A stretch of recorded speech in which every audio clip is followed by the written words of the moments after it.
Most financial advice treats every decade of your life the same. Save more. Spend less. Invest early. As if the choice you make at 25 carries the same weight as the choice you make at 45. It doesn't. The financial decisions you make between 22 and 32 aren't just important. They're mathematically disproportionate to every decision that comes after. Not because life ends at 32. Because compounding is exponential. And the early years are a multiplier no future paycheck can buy back. A max. This channel exists to show you the math behind decisions that feel optional but aren't.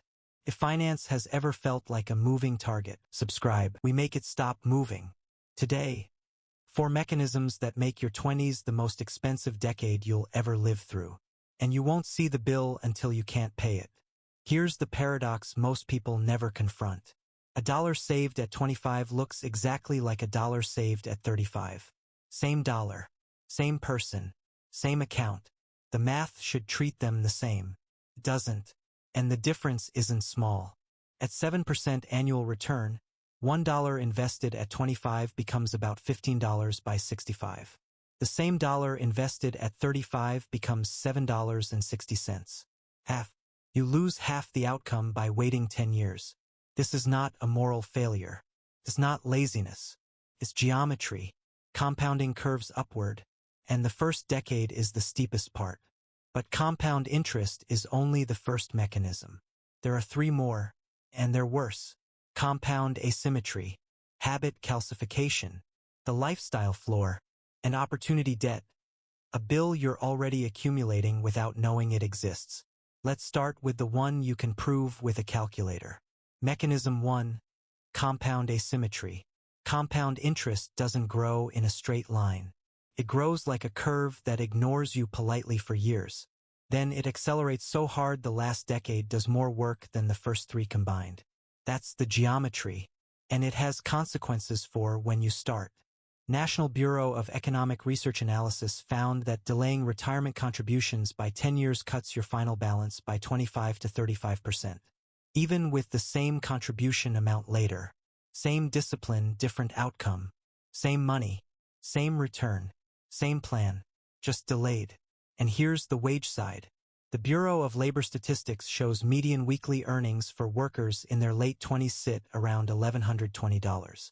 By the late 30s, that climbs to $1,300. The growth window is real and it's early.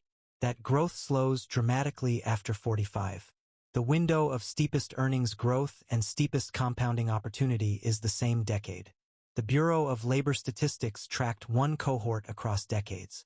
Hourly earnings grew 6.5% per year in the early 20s, 3.3% in the late 20s, less than 2% in the 30s. Your earning power and your saving power both peak early, and then they slow down. Concrete example.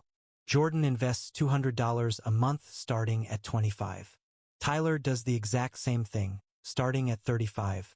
By 65, Jordan has roughly $525,000. Tyler has $243,000. Same discipline, same account, same returns. The 10-year delay costs Tyler $282,000. The math doesn't care about your intentions. It only cares about when you started. Fidelity's retirement data shows average 401k balances by age cohort. Workers in their 20s, around $10,500. Workers in their 30s, $38,400. Workers in their 60s, $182,000. The gap between decades isn't linear. It's the compounding curve made visible in real account balances. The first 10 years of investing aren't the most productive. They're the most consequential. Because every dollar there gets multiplied by every dollar that follows. The fix isn't a perfect strategy. It's any strategy started now. A Roth IRA with $50 a month at 23 beats a flawless plan launched at 33. Start the curve. Any curve. The numbers do the rest. Mechanism 2. Habit calcification. Here's the part nobody tells you. The financial habits you form in your 20s don't just shape your behavior. They become your identity. Once a financial pattern takes root, changing it isn't a willpower problem. It's a calcification problem. The longer the habit lives, the more it becomes you. Vanguard tracks tens of millions of retirement accounts. In their How America Saves 2025 report, the average total contribution rate was 12% employee plus employer combined. About 70% of those increases didn't come from people deciding to save more. They came from automatic features people never touched. They didn't optimize their retirement. They just didn't touch it.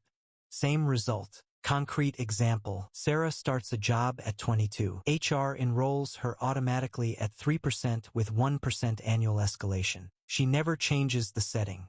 By 35, she's contributing 8 to 10%. Without ever making a single conscious decision after her first day. Her colleague Mark skipped enrollment.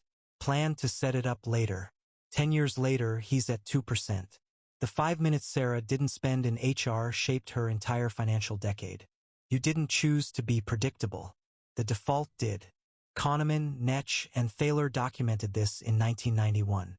Status quo bias. The tendency to treat any change from the current state as a loss, even when the change is a mathematical gain. A National Bureau of Economic Research study analyzed 10 financial markets.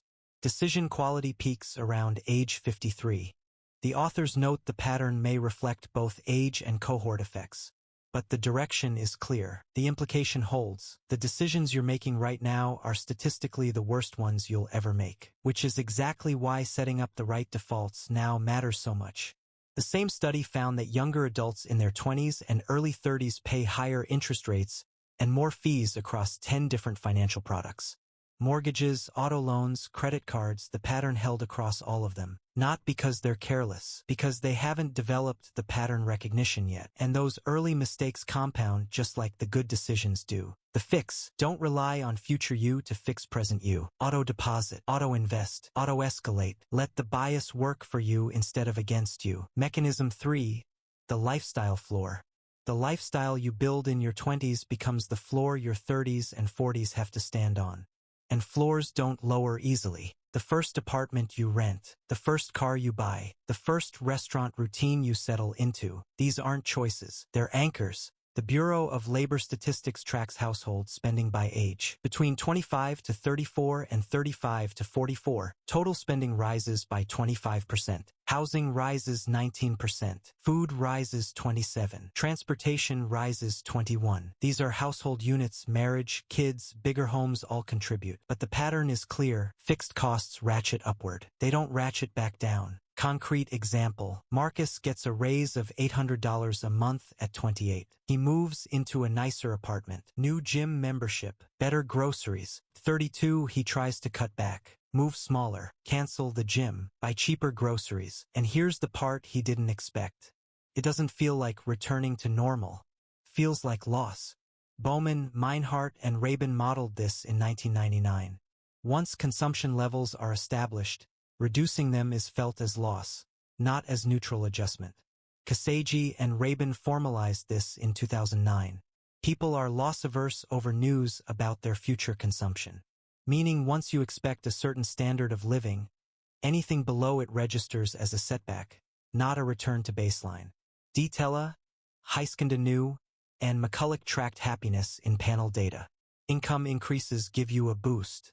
That boost fades almost completely within 4 years. The income stays. The good feeling doesn't. Translation: you don't upgrade your life. You upgrade your minimum. Every comfort layer pours new concrete on the floor.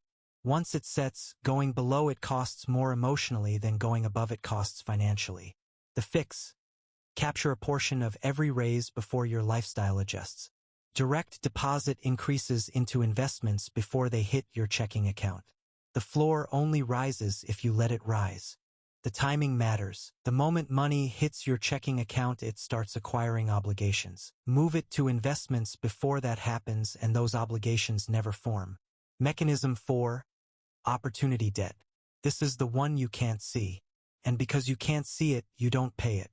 You accumulate it. Every year you delay a career decision, a salary negotiation, a strategic move, it doesn't disappear. It goes into an invisible account that charges interest. And the interest rate is brutal.